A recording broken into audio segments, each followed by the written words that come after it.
to be able to bridge these two worlds together that I think has been overlooked for many, many, many years. When you say those two worlds? The two worlds as far as the Latin culture. Yes, thank you. All right? And I would say the general public.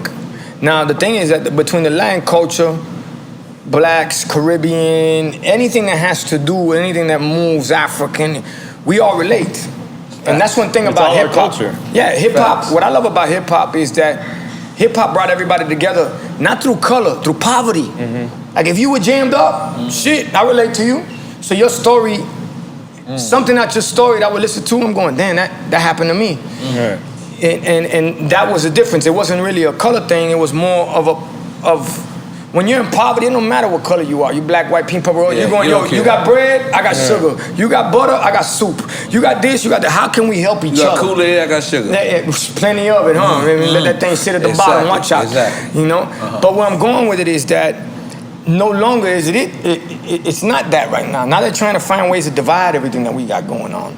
Everything that we've built, to be honest with you. And it has a lot to do with these tech companies, and I'm glad that you brought up Social Dilemma, because Social Dilemma is all about that. I mean, it's selling dope online, bottom line. So who's the cartel? Is Medellin the cartel? Is Cali the cartel? Is Sinaloa the cartel? Because you know why it's worse than dope? Because at some point on dope or on any other substance abuse, you actually realize that you're hitting rock bottom. You will never realize you're hitting rock bottom on But they social said in Social Dilemma, he has a great line. It says, you don't know, how are you gonna know the Matrix if you don't know you're in the Matrix? You feel me? Nah, and the other great line, the users. The users. Say it. He said only two industries that call their customers users is software companies and drug dealers. Illegal drugs.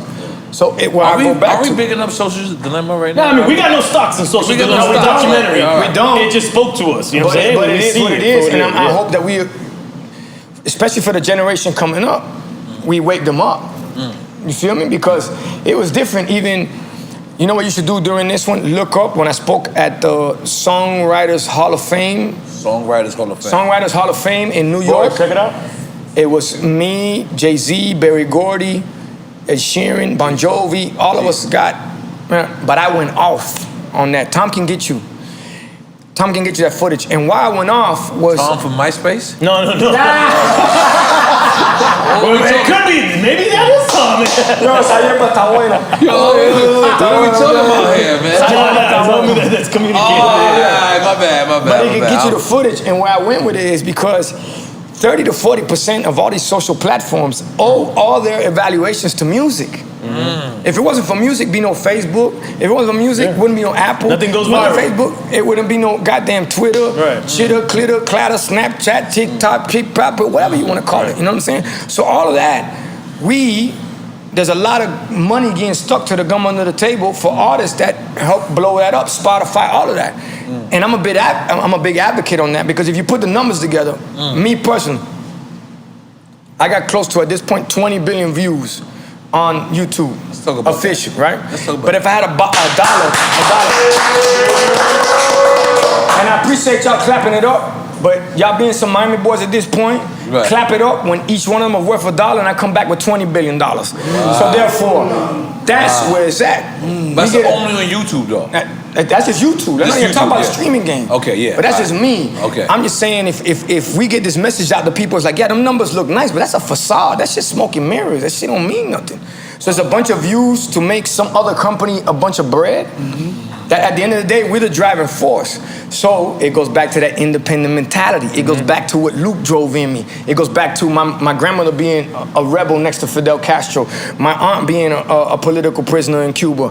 My mother fleeing through Pedro Pan, Peter Pan. My father bringing over Mario Boatlift. That's our mentality. We look at shit and we going, what you mean we can't take that? Of course we can. It just may be more chest than checkers. Creed. I just feel rich right now. Yeah, go ahead. Creed. I hope you get a check from Creed, dog. No, I ain't getting no check from Creed. They better holler at me. We gotta figure this shit out. Don't we gonna get your cologne now? Listen, and you gonna get your cologne. All right, yes. Just let me see what it smells like. I'm gonna bring you back some Creed. I'm a Creed. The different. What's the different shit? What's the other shit that I am? What's the none of y'all niggas? That you are? I'm a different Creed. This is Imperial. No, this is Aventus. I'm an Imperial guy. I apologize. Don't worry about you it. still smell that? It smells good, Papa, but let's make your own. You don't smoke weed? We can make your own. Hey, here and there, Here but and there? not in this kind of atmosphere. You said we're gonna make say things from, You said we're gonna make our own. Listen, cause I definitely need a liquor connect. But I'm gonna want to do wine. This shit is way too hardcore. We could definitely do it. It's way too hardcore. Let's not skip what we were saying. Yeah, I'm What I'm saying is this. It's too important. It's too important. You gotta love this guy, man. Of course. No, I'm here to listen to you Miami boys right now. Yeah. I'm the New York guy. Yeah, you're a Miami boy now at this point. A little bit. And look, He lived in Kendall even on top of that. Hey, man. Where we going with this? 152. Yes. I did live in Kendall for a second. New York's the big apple, Miami the pineapple.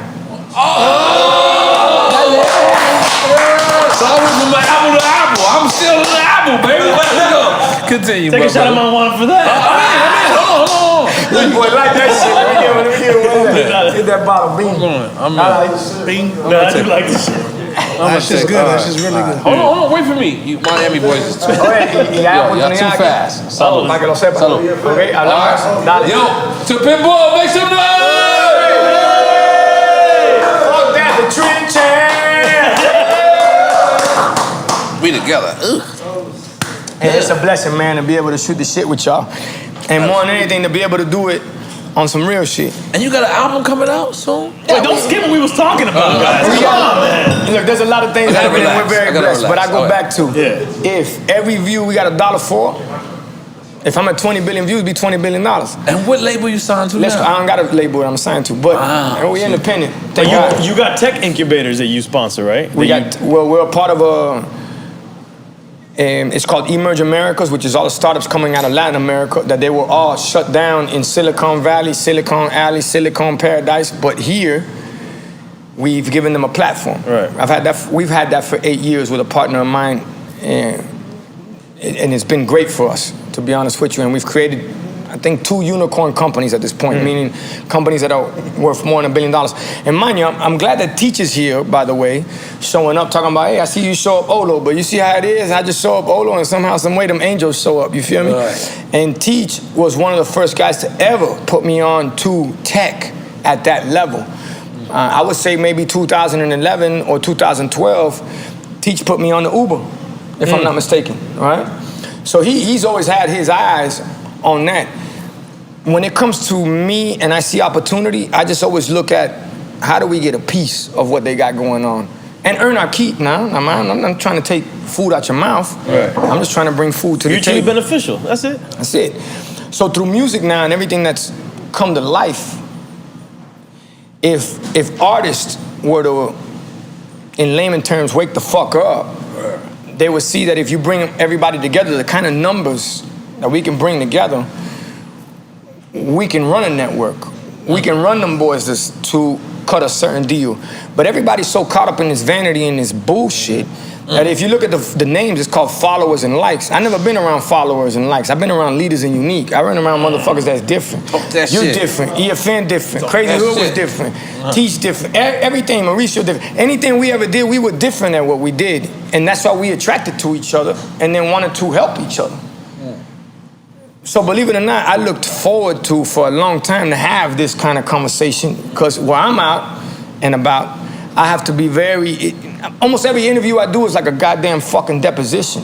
Right. Yeah. And I'm like, damn, careful what you speak right here. You know, you're on MSNBC, you're on CNBC, you're on this, you're on that. Places that you would never think that you're on Bloomberg. Which, mind you, they looking at me like, this boy's a throwaway. Which we already know that feeling, right? Right. I'm looking at their game going, oh, you don't even know what's about to happen. Yeah.